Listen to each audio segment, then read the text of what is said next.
ഞാൻ കൊത്തളത്തിൽ നിന്നും കാവൽ കാത്തുകൊണ്ട് അവൻ എന്നോട് എന്തരുളി ചെയ്യുമെന്നും എൻ്റെ ആവലാതി സംബന്ധിച്ച് ഞാൻ എന്തുത്തരം പറയേണ്ടു എന്നും കാണേണ്ടതിന് ദൃഷ്ടി വയ്ക്കും.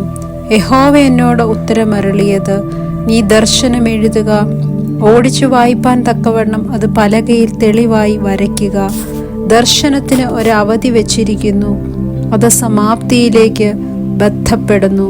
സമയം തെറ്റുകയുമില്ല. അത് വൈകിയാലും അതിനായി കാത്തിരിക്കുക. അത് വരും നിശ്ചയം, താമസിക്കുകയുമില്ല. അവൻ്റെ മനസ്സ് അവനിൽ അഹങ്കരിച്ചിരിക്കുന്നു, അത് നേരുള്ളതല്ല. നീതിമാനോ വിശ്വാസത്താൽ ജീവിച്ചിരിക്കും. വീഞ്ഞ് വിശ്വാസവാതകനാകുന്നു, അഹമ്മതിയുള്ള പുരുഷൻ നിലനിൽക്കുകയില്ല. അവൻ പാതാളം പോലെ വിസ്താരമായി വായ് പിളർക്കുന്നു, മരണം പോലെ തൃപ്തിപ്പെടാതെയും ഇരിക്കുന്നു.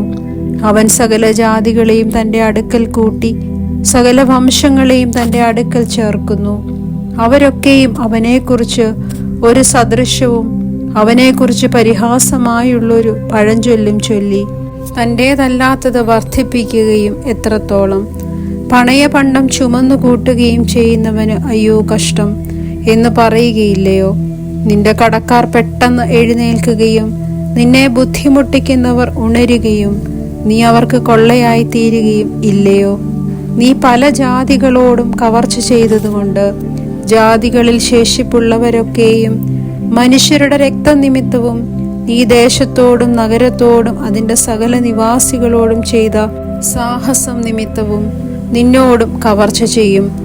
അനർത്ഥത്തിൽ നിന്നും വിടുവിക്കപ്പെടുവാൻ തക്കവണ്ണം ഉയരത്തിൽ കൂടുവെക്കേണ്ടതിന് തൻ്റെ വീട്ടിനു വേണ്ടി ദുരാദായം ആഗ്രഹിക്കുന്നവന് അയ്യോ കഷ്ടം. പല ജാതികളെയും ഛേദിച്ചു കളഞ്ഞതിനാൽ നീ നിന്റെ വീട്ടിന് ലജ്ജ നിരൂപിച്ച് നിന്റെ സ്വന്തം പ്രാണനോട് പാപം ചെയ്തിരിക്കുന്നു. ചുവരിൽ നിന്നും കല്ല് നിലവിളിക്കുകയും മരപ്പണിയിൽ നിന്നും തുലാം ഉത്തരം പറയുകയും ചെയ്യുമല്ലോ. രക്തപാതകം കൊണ്ട് പട്ടണം പണിയുകയും നീതികേടുകൊണ്ട് നഗരം സ്ഥാപിക്കുകയും ചെയ്യുന്നവന് അയ്യോ കഷ്ടം. ജാതികൾ തീക്ക് ഇരയാകുവാൻ അധ്വാനിക്കുന്നതും വംശങ്ങൾ വെറുതെ തളർന്നു പോകുന്നതും സൈന്യങ്ങളുടെ യഹോവയുടെ ഹിതത്താൽ അല്ലയോ? വെള്ളം സമുദ്രത്താൽ നിറഞ്ഞിരിക്കുന്നത് പോലെ ഭൂമി യഹോവയുടെ മഹത്വത്തിൻ്റെ പരിജ്ഞാനത്താൽ പൂർണ്ണമാകും.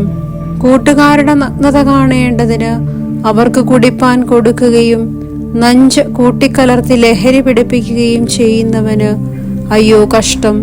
നിനക്ക് മഹത്വം കൊണ്ടല്ല ലജ്ജ കൊണ്ട് തന്നെ പൂർത്തി വന്നിരിക്കുന്നു.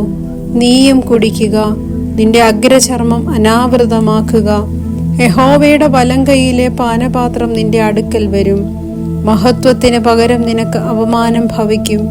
മനുഷ്യരുടെ രക്തവും ദേശത്തോടും നഗരത്തോടും അതിലെ സകല നിവാസികളോടും ചെയ്ത സാഹസവും ഹേതുവായി ലെബനോനോട് ചെയ്ത ദ്രോഹവും മൃഗങ്ങളെ പേടിപ്പിച്ച സംഹാരവും നിന്നെ മൂടും. പണിക്കാരനൊരു ബിംബത്തെ കൊത്തിയുണ്ടാക്കുവാൻ അതിനാലോ പണിക്കാരൻ വ്യാജം ഉപദേശിക്കുന്ന വാർപ്പ് വിഗ്രഹത്തിൽ ആശ്രയിച്ചുകൊണ്ട് ഊമ മിഥ്യാമൂർത്തികളെ ഉണ്ടാക്കുവാൻ അതിനാലോ എന്ത് പ്രയോജനമുള്ളൂ? മരത്തോട് ഉണരുക എന്നും ഊമക്കല്ലിനോട് എഴുന്നേൽക്കുക എന്നും പറയുന്നവന് അയ്യോ കഷ്ടം. അത് ഉപദേശിക്കുമോ? അത് പൊന്നും വെള്ളിയും പൊതിഞ്ഞിരിക്കുന്നു, അതിൻ്റെ ഉള്ളിൽ ശ്വാസം ഒട്ടുമില്ലല്ലോ. എന്നാൽ യഹോവ തൻ്റെ വിശുദ്ധ മന്ദിരത്തിലുണ്ട്, സർവഭൂമിയും അവൻ്റെ സന്നിധിയിൽ മൗനമായിരിക്കട്ടെ. ദൈവമേ, സ്തുതി നിനക്ക് യോഗ്യമാകുന്നു. ബാറയ്ക്കുമോർ.